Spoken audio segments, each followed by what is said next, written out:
Now, welcome back to Raw Politics. The European Commission President Jean-Claude Juncker visited Italy today and increased tensions between Rome and Brussels. Mr. Juncker met with the Italian Prime Minister Giuseppe Conte in Rome, where they discussed migration and the economy. Italy and the EU have clashed over a number of issues since anti-establishment government was elected last year. And the meeting this morning, Mr. Juncker said he was slightly worried about the state of the Italian economy, but there was great love between Italy and the Commission. But not everyone welcomed Mr. Juncker with open arms. The Italian Prime Minister Matteo Salvini told La Repubblica newspaper that Italians won't take lessons from Juncker. He said in a quote that Europe has certainly not helped Italy in recent years. On the contrary, it has damaged Italy. Pretty controversial stuff. Joining me is Lorenzo Consoli, an EU affairs correspondent. We've also got Serpa Pedietta-Canana. Almost. Who is a Finnish MEP with the European People's Party, and Shada Islam from Friends of Europe also join us. Let's start with you, Lorenzo. What did you make of today's meeting? How much tension is there genuinely between the government in Rome and the Commission here in Brussels? Well, you have to consider that the whole narrative of Salvini in particular is based on this confrontation. We are Italy, and we have not been treated fairly by the EU in the last years, in particular on migration. We know better than them. We are, we have all the weight of the immigration coming to our coast, yep. And even if now migration is not a big problem anymore, we are not in the middle of a crisis. That has been so successful, that narrative, that he is really keeping the tension on this. So it is part. I mean, it's part of the populist speech to be always,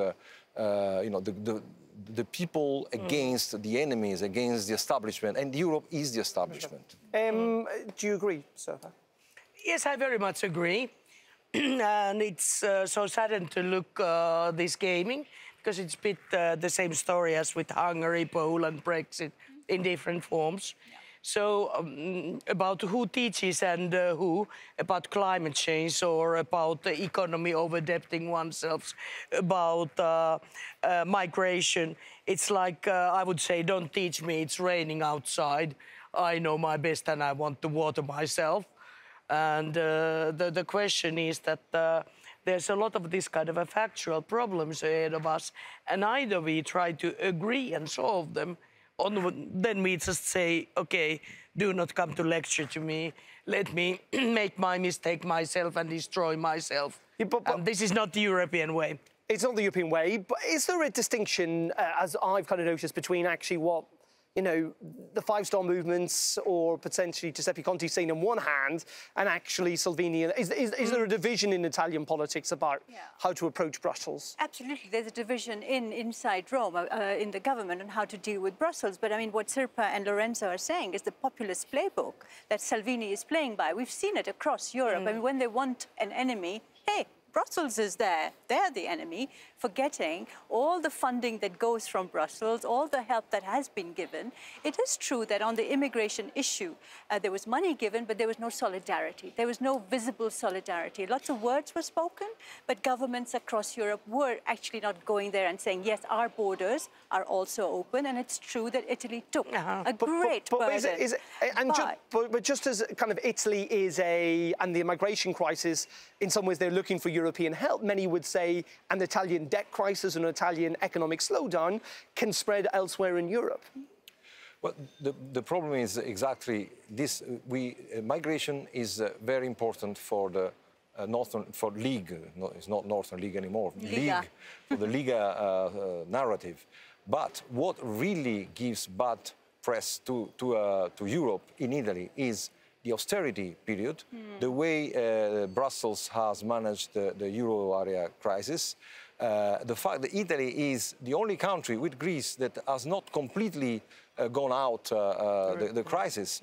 And, you know, there's a lack of investments. There is a really depressive economy in Italy that cannot manage to take off again. And this is seen as the fault of Brussels because of the lack of public investments due to the austerity. So it is kind of that common narrative that we find, as we say, elsewhere in Europe. Interesting discussion. And again, Italy and its clash with, I suppose, the Brussels Commission officials, given that budget crisis is likely to continue. Thank you very much indeed.